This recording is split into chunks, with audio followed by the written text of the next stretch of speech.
And it's something I want to talk about. Something I definitely want to talk about. We hadn't had a chance to talk about it since our last show. Something that black folks compared to white folks, stuff that we just don't do.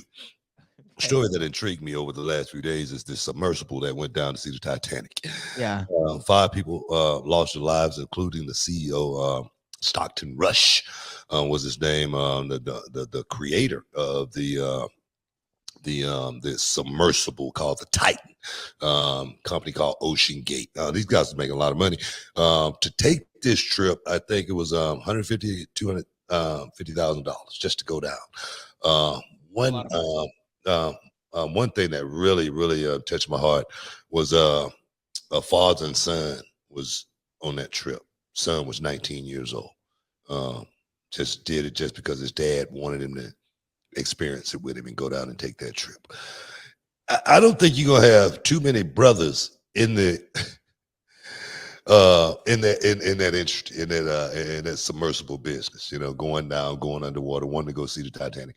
And now they are a part of that story. They are part of the Titanic story. Now people are gonna, when they go down, to witness that and see it, that hey, let's check out the Titan scene as well.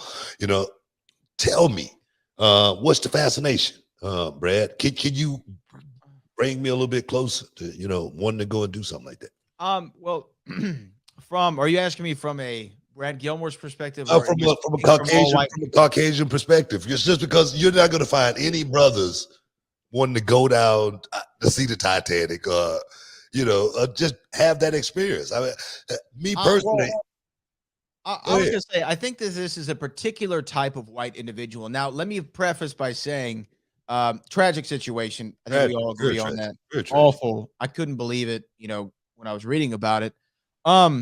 However, as tragic as it is, this is a type of Caucasian individual that we call rich, bored white guy, right? And it's not one that I can yet relate to in totality. But for some reason, if you look at the Jeff Bezoses of the world or the Elon Musks or what have you, or even William Shatner, they all want to go to space. They want to go and just spend a minute in space. You know why this idea came to them of, oh, let's go to space?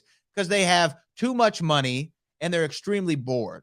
And I think that the Titanic, now I will say, I think everybody has a passing fascination with the Titanic just because of the story that we know, and to see where the ship is wrecked. I can understand the appeal of going to find the Titanic's wreckage or what have you. But I'm claustrophobic as it is. I might look twice at an MRI machine, let alone a submarine, and going down into the depths of the ocean. And correct me if I'm wrong, wasn't it some sort of experimental type submersible? Like it wasn't. Well, it hadn't passed any tests. It hadn't passed any qualifications or anything like that. This was a guy that was pretty much just flying by the seat of his own pants. He had pretty much skirted all the rules and regulations of building this thing. He built it with 3 different types of material. And that right there, no experts say that was, just, it was safe or anything like that. But he was a guy that did it. He had went down and viewed the Titanic more than one occasion in the submersible. One thing about going into that depth, expand, and it gets smaller and then it gets bigger, smaller, gets bigger. After a while, something cracked, boom, this would happen. But for something like that to happen, man, it's just, it's nuts. It's nuts for me to even think of being 13,000 feet underwater in a submersible where you can't really even move around in it. You're going to be down there for just me. I'm claustrophobic. Like you say, getting into an MRI machine, they got to put me to sleep just to get in the MRI and to do something, to want to do something like this, not just to want to do something like this, but pay $250,000 to actually do it. Like you say, that is somebody that just got a lot of money, that's just bored and just wants something to do. But for me, there again, it's like climbing Mount Everest. People pay. People pay to climb Mount Everest. People or certain kinds of individuals? White folks. pay to climb Mount Everest, this extreme biking and stuff and whatnot. You don't see no brothers doing it. And I don't know if maybe it's because we ain't got the money to just want to just blow. Well, let me ask this. I wanted to ask, what is the opposite of that? What is the rich bored black guys thing? Like what do rich bored black individuals do, or rich bored brothers, as you might call them? It's not my word. Go to the beach. Buy a house like Rick Ross. It's just that palatial estate. Yeah. But you ain't finna go. Something sensible, maybe a luxury good of some kind. Yeah, seriously, you're just not gonna go. Do anything stupid and extreme to the point to where you can kill yourself. Yeah. No, and the reason why, because you want to be around to spend the money.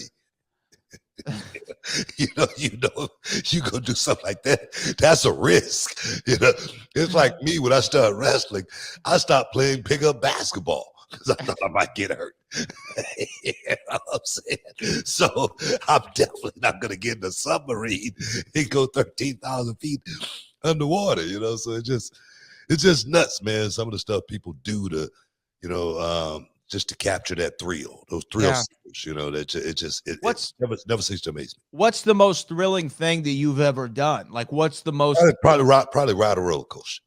Right. This is probably me too. The Texas Cyclone. I'm gonna be honest with you.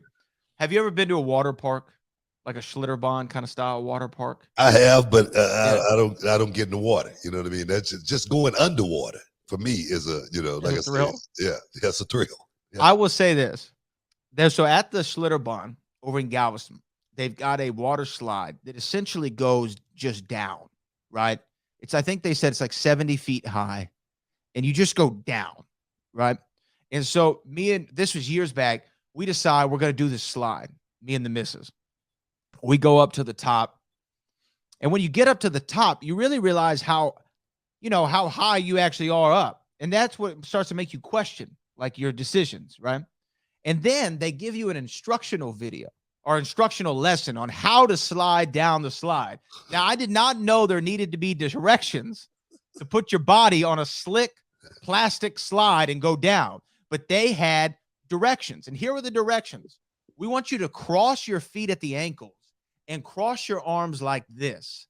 I said, isn't that how you lay in a coffin? And they said, yeah. And I said, okay. And then you go down this thing, and there's no like little incline to get you started. You just pretty much go straight down. And I let out like a George of the Jungle style scream as I went down this slide. And then when I landed and stood up, in my mind, I was the baddest man on the planet. Nobody could touch me. I was walking around that water park like I had just deadlifted a Subaru. You know what I mean? Like, nobody could mess with me that whole day. But I would never do it again, man. Man. Right. No, you won't find me doing anything like that, man. I don't know. It's like I said, just stories like that intrigue me, man, because I was totally captured with the story for the 3 days that, they say it was underwater, they got so much air, left, you know what I mean? We're getting close, you know what I mean? They might be running out of air, it's only got a couple hours left. It was one of those type of deals. It just kept you on a cliffhanger, just wondering, are these people going to make it out alive?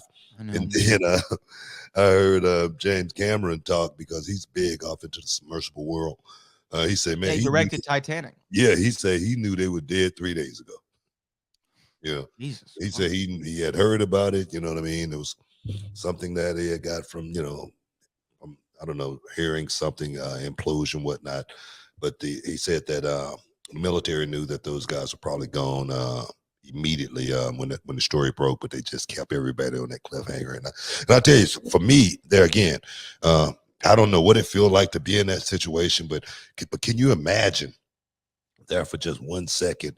If it was some kind of alarm saying that this was about to happen, crack, some water seeping in, something, you know what I mean? And boom, it's all over. I mean, it is super tragic. And, I mean, again, that's why I don't have that thrill seeker gene in me. But you know what it kind of reminded me of? Because you mentioned the guy had gone down a few times prior.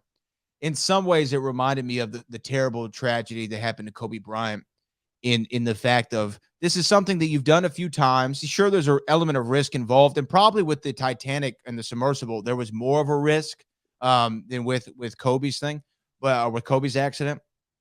But it's just you never expect something like this to happen as many times as you do it, and as tragic it is for the man to lose his life, and for Kobe, of course. You know, when you think about the children who still had so much more to give the world, and they didn't even give the opportunity to leave their mark. You know, not even the opportunity to leave their mark. It's yeah. Hey man, terrible. You know, another one. I know we got to take a break. Another one. Steve Irwin, the crocodile hunter. You ain't gonna find no brothers doing that. We gotta take a break, guys. Stick around. In the Hall of Fame.